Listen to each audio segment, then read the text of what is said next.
A very good morning, grade 7, and welcome in our social science class. I hope you are doing good. Today we will continue block 14, that is more on our constitution, and in that block we will talk about directive principles of state policy. So before starting the class, be sure that you have all the resources, your workbook, notebook, content book and stationery. I hope you are ready with all these items. So let's start. What happens if women are denied the privileges that men enjoy? If women are denied the same privileges that men enjoy, we have inequality in society. And what happens if people do not get jobs and stay unemployed? When people do not have jobs, they are unable to earn a living. So, to solve these types of problems, the Constitution lays down some directive principles, some principles or guidelines that the state is directed to secure to the citizens economic assistance in case of unemployment or exploitation.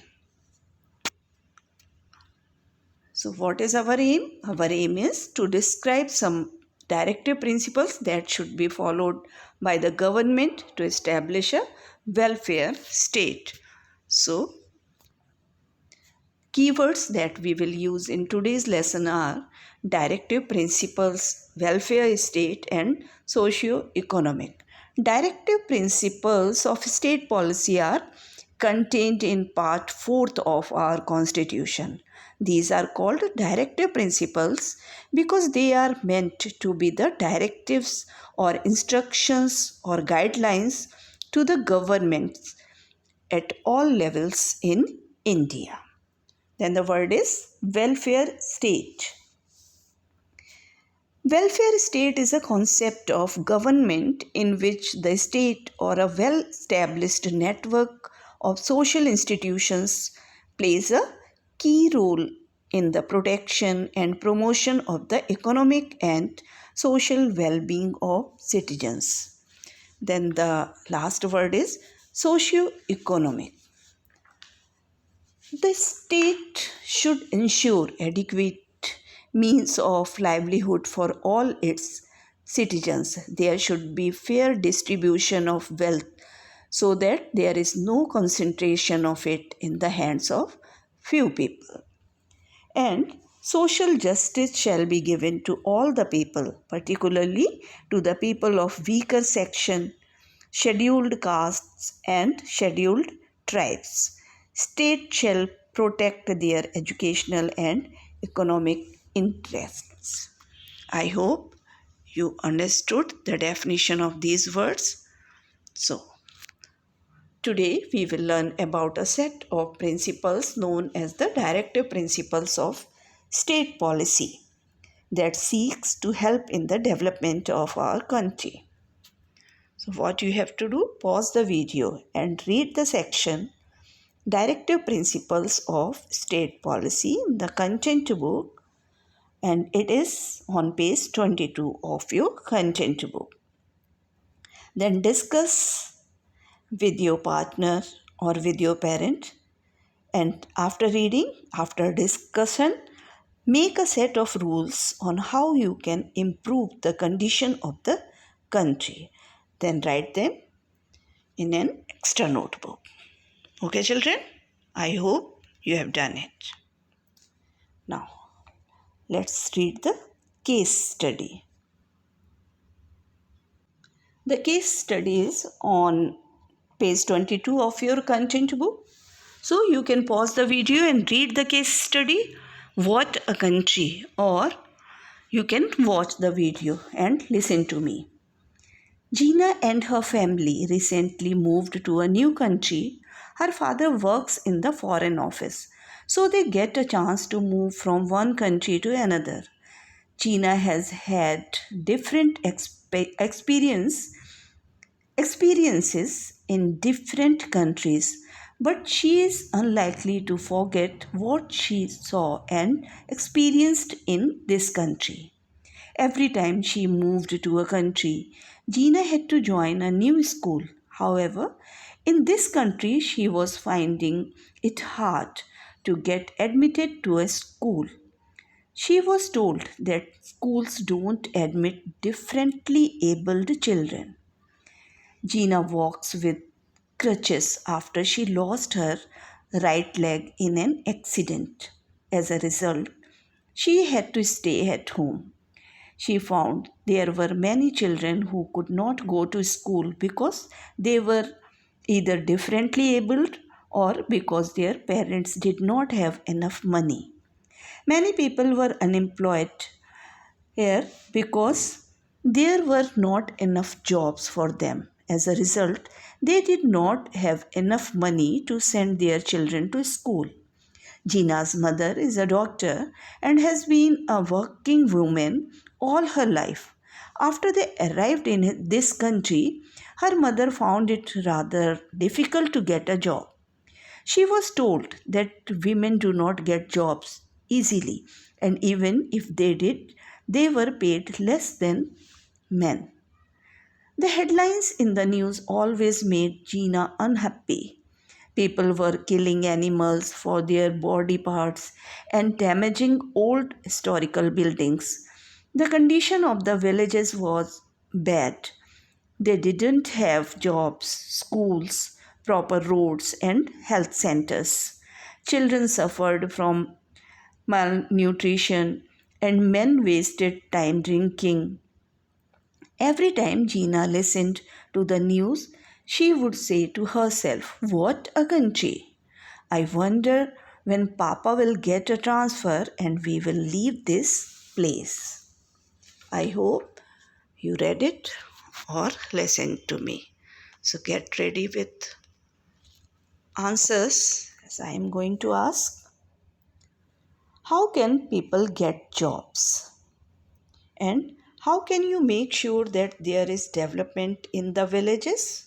So think about your country as we are living in a democratic country. So people can easily get jobs because it is mentioned in the directive principles of state policy that state should secure the right to an adequate means of livelihood for both men and women, as well as have equal pay for equal work for both men and women.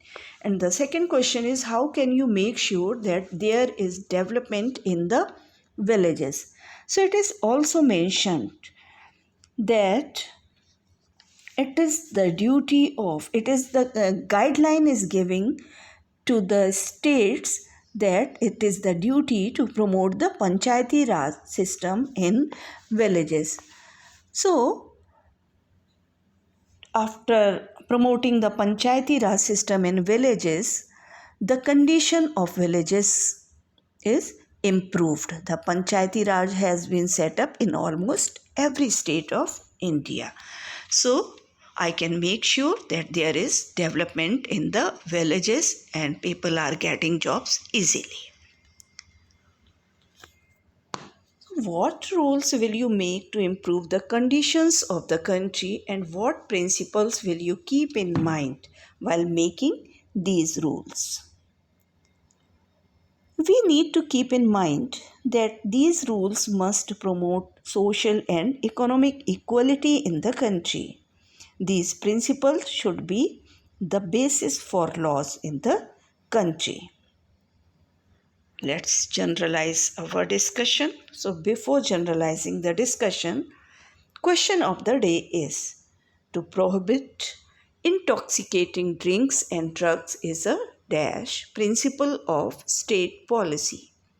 So you will get the link from Schoolia and there choose the correct word to fill this blank. Okay, children, let's generalize our discussion. What rules, sorry, what guiding principles can a government follow to make rules for the development of the country? For the development of our country, the government must make sure that men, women, and those with special needs have equal opportunities and equal right to work. Men and women must have equal pay for equal work. Drugs and drinks must not be allowed. Historical buildings must be preserved. The environment must be protected. The condition of villages must be improved through the Panchayati Raj system. Cottage industries must be promoted. Education must be made compulsory for children. The provisions must be made to improve the condition of the scheduled castes and scheduled tribes. These guiding principles, called the directive principles of state policy, that are given in the Indian Constitution. And the next question is, what is the goal behind following these principles? The aim or the goal of these principles is to establish a welfare state. A welfare state is one in which the government promotes socio-economic equality and justice and the well-being of its people. According to you, which among these principles is the most important for the socio-economic development of our society and why? Here your answers may vary. You can discuss with your partner or with your parents. You can choose anyone that is more important for the socio-economic development. But I choose to secure the right to an adequate means of livelihood for both men and women, as well as have equal pay for equal work for both men and women. I hope you understood today's lesson. So what we have learned today? Today we learn set of rules that can help improve the condition of the country and purpose of the directive principles of state policy as given in the Indian Constitution. This is the discussion question that answer you have to give in the comment section. Suggest one way in which the directive principles of state policy can maintain honorable relations with other nations. So read the section directive principles of state policy. There the answer is given. So write the answer only in one sentence. Again and again, as I am reminding, but children are typing the whole text that I am not asking. So, what is the question? You write the direct answer, and the answer is in one sentence. So, type there in one sentence. Okay, children? Now, what you have to do? Read the text Directive Principles of State Policy, and after reading the text, read the question, then complete your work. Finish S3 in the workbook and practice question 7, 8 and 9 in the notebook. Complete your work on daily basis. Thank you, children. Have a nice day. Bye bye.